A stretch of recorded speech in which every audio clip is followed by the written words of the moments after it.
ये prevention of क्रूएन की prevention पढ़ेंगे।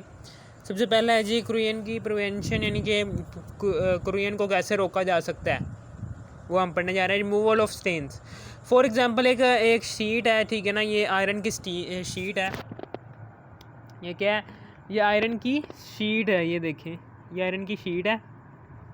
यहाँ पर ये देखें स्टेन एंड डेंट आ गया, एक डेंट आ गया कि ऐसे करके ये एक जा रही थी, ये सतह जा रही थी, ऐसे करके ना एक नीचे से डेंट आ गया ऐसे, ठीक है। अब ये वाला जो डेंट है ना, ये बन जाएगा एनोड, एनोडिक रीजन बन जाएगा। एनोडिक रीजन बनने की वजह से यहाँ पर रस्टिंग प्रोसेस स्टार्ट हो सकता है। तो हम क्या करेंगे, हम इस डेंट को, इस वाले डेंट को हम ख़त्म कर देते हैं ऐसे करके, ताकि ये ना ही बने एनोडिक रीजन ना बने, और ये जो सी मेटल है ये बच जाए, ठीक है ना, किससे? रस्टिंग प्रोसेस से। तो हम जब ये स्टेन एंड डेंट हटा देते हैं, स्टेन एंड डेंट इस शीट में से, तो क्रूएन की जो सी साइट है वो ख़त्म हो जाएगी। साइट ऑफ क्रूएन, जिससे क्रूएन स्टार्ट होना था, एनोडिक रीजन ख़त्म हो जाएगा, जिसकी वजह से क्या होगा, जिसकी वजह से ये जो सी मेटल आयरन है ये महफूज हो जाएगी। इसको हम साफ़ करके इसके ऊपर इसको हम साफ़ कर दें, बाकायदा साफ़ रखें इस स्टील को, किसी ना किसी कभी इसे पेट्रोल से साफ़ कर दें या फिर पानी से साफ़ कर दें, ठीक है, समझ आ गया आपको, तभी ये साफ़ रहेगी। अदरवाइज़ आप इसे साफ़ नहीं करेंगे, यहाँ पर डेंट्स पड़ते रहेंगे, तो ये डायरेक्ट जो सा है रब्ता ऑक्सीजन और वाटर वेपर्स के साथ होगा इस डेंट और इस डेंट का, तो फिर ये एनोडिक रीजन बन जाएगा। फिर ये एनोडिक रीजन बनने के बाद कोई ना कोई हिस्सा इसका कैथोडिक रीजन बन जाएगा। फिर कैथोडिक रीजन और एनोडिक रीजन के दरमियान एक रिएक्शंस होंगे। इस रिडॉक्स रिएक्शंस की वजह से ये जो सी आयरन है ये ख़राब हो जाएगी। फिर इसी तरीके से हम स्टेन और डेंट नहीं पड़ने देंगे। रिमूवल ऑफ स्टेन्स की वजह से हम क्रूएन से बच सकते हैं। पेंट्स एंड ग्रीसिंग करके, मिसाल के तौर पर मॉडर्न पेंट्स हैं, कंटेन्स हैं, यानी कि मॉडर्न पेंट्स जो से हैं, कंटेन्स कम्बिनेशन ऑफ केमिकल्स, यानी कि जो आजकल के जो से मॉडर्न पेंट्स हैं, जो सा मॉडर्न दौर चल रहा है, इस दौर में जो से पेंट्स इस्तेमाल हो रहे हैं ज़्यादातर जिसमें केमिकल्स मिले होते हैं, वो होता है स्टेबलाइज़र्स। अब ये स्टेबलाइज़र्स क्या होते हैं?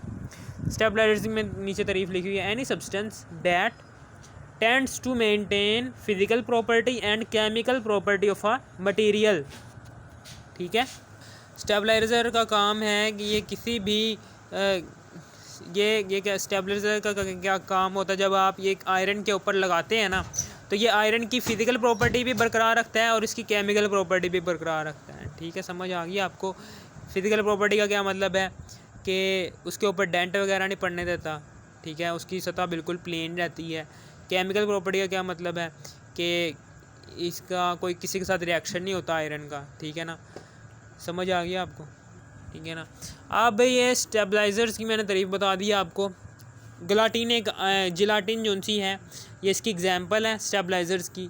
अब ये स्टेबलाइज़र्स क्यों करते हैं हम, क्यों इसकी स्टेबलाइज़र की ज़रूरत पड़ती है?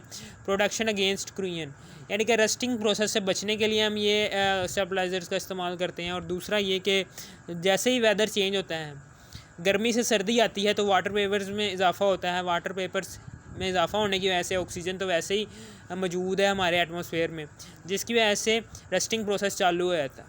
वेदरिंग चेंज की वजह से हम स्टेबलाइज़र्स का इस्तेमाल करते हैं, ठीक है, समझ आ गई आपको। ये था हमारा कुछ, ठीक है ना, alloy of iron with other. ये क्या है? Alloy of iron with other. मिसाल के तौर पर अलॉइंग में आ जाता है कि आयरन किसी के साथ मिला हुआ है। जब आयरन को किसी दूसरी मेटल के साथ मिलाते हैं ना, तो क्या होता है, रस्टिंग प्रोसेस में कमी आ जाती है, यानी कि जो उनका जंग लगने का प्रोसेस है उसमें कमी आ जाती है। ये एक होमोजीनियस मिक्सचर होता है। होमोजीनियस मिक्सचर एक ऐसा मिक्सचर होता है जिसमें ऐसा मिक्सचर जिसमें तमाम कंपोनेंट्स यूनिफॉर्म मिकदार में, एक जैसी मिकदार में हल लो, यूनिफॉर्म मिकदार में हल लो। मिसाल के तौर पर एयर है, ये स्टील हो गया, ठीक है ना, स्टील में आयरन और कार्बन एक यूनिफॉर्म ये मिक्सचर है आयरन और कार्बन का, जिसमें आयरन और कार्बन एक यूनिफॉर्म मिकदार में हल है, ठीक है ना। मिसाल के तौर पर एयर हो गई, ठीक है ना, समझ आ गई। और ये जो सी रेत है, ये भी एक क्या है, होमोजीनियस मिक्सचर है। ये देखिए, ये क्या तुझे होमोजीनियस मिक्सचर लगता है? नहीं बेटा, ये होमोजीनियस मिक्सचर नहीं है।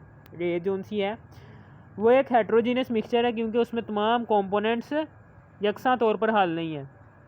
उसमें कुछ पत्थर आ रहे हैं, कुछ ये आ रहे हैं, कुछ वो आ रहे हैं। पत्थर भी हैं बीच में रेत भी है, बीच में कुछ थोड़े बहुत कीड़े मकोड़े भी हैं, ये वो ना पड़ा, ठीक है ना। ये एक हेट्रोजीनियस मिक्सचर है, समझ आ गई। पानी का तेल में मिक्सचर, ये भी हेट्रोजीनियस मिक्सचर है।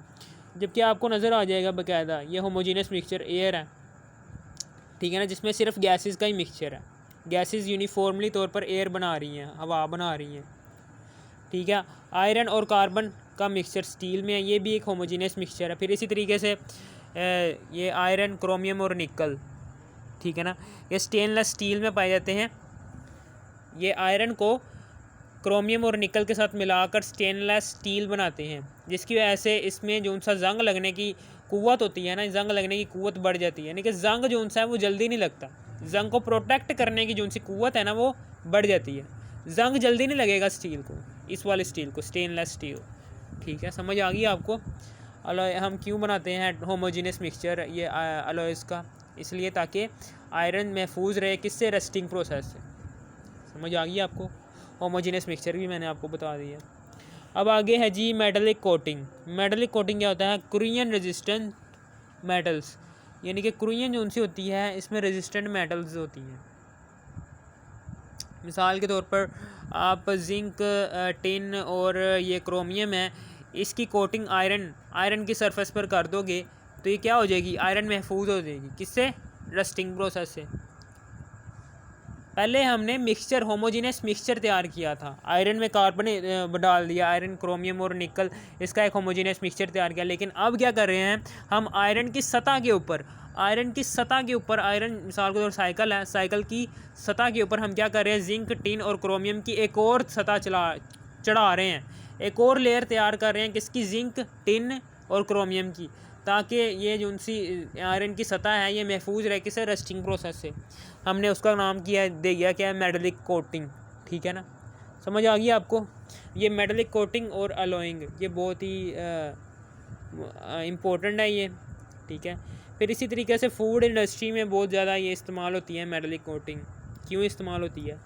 ये देखें बेटा, जब आप जिंक के कैन बनाते हैं, किसी और दूसरी मेटल के कैन बनाते हैं ना, टिन के सिवा आप किसी भी दूसरी, मिसाल के तौर पर जिंक है, इसका आप कैन बनाएंगे तो ये क्या होगा? ये हमारी जो सी फूड प्रोडक्ट होगी ना, जूस के अंदर जो सा, यानी कि जूस है, मिसाल के तौर पर जूस है जी पेप्सी का, ओ पेप्सी का है, ठीक है ना, पेप्सी है, पेप्सी बोतल है जी, जिंक कैन के अंदर पेप्सी बोतल डाली हुई है, तो पेप्सी के अंदर एसिड होता है। ये जिंक क्या करेगा? ये जल्दी से उस एसिड के साथ रिएक्शन कर लेगा, ठीक है ना। रिएक्शन करने के बाद जिंक जो सा है वो क्या बनाएगा? जिंक क्लोराइड और प्लस हाइड्रोजन गैस, ये रिएक्शन कर लेगा जल्दी से, ठीक है ना। समझ आ गई आपको? क्योंकि जिंक जो सा है ये जल्दी से रिएक्शन कर लेता है किसी भी एसिड से, और चूँकि टिन है ये स्ट्रॉन्ग एसिड से रिएक्शन करता है। टिन क्या है? ये स्ट्रॉन्ग एसिड से रिएक्शन करता है, सिर्फ स्ट्रॉन्ग एसिड से, इसलिए ये स्टेबल है। हम इसे फूड फूड के कंटेनर्स में ज़्यादातर टिन का इस्तेमाल करते हैं, टिन कंटेनर्स का इस्तेमाल करते हैं, ना कि जिंक का, ना कि आयरन का। आयरन जो सी है ये हवा में मौजूद, उससे रिएक्शन कर लेगी, हवा में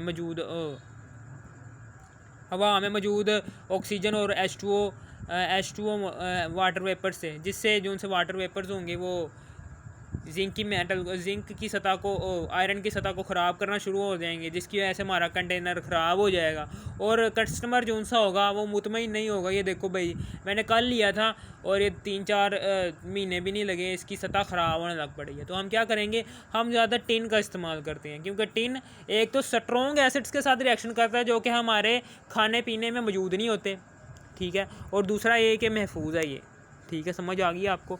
फूड इंडस्ट्री में ये ज़्यादातर टीन इस्तेमाल होता है, टीन के कैन वगैरह। फिर containers of iron coated with tin, ठीक है ना, यानी कि कंटेनर्स ऑफ आयरन जो उनसे मैंने आपको बताया अभी, कंटेनर्स ऑफ आयरन, आयरन के जो उनसे कंटेनर्स हैं, अगर हम बना भी लेते हैं आयरन के कंटेनर तो उसको हम कोटेड कर देते हैं किससे, टिन से। आयरन का कंटेनर बना लिया हमने, ठीक है ना। बेशक हम जिंक का इस्तेमाल नहीं कर रहे, जिंक क्योंकि जल्दी से रिएक्शन कर लेता है।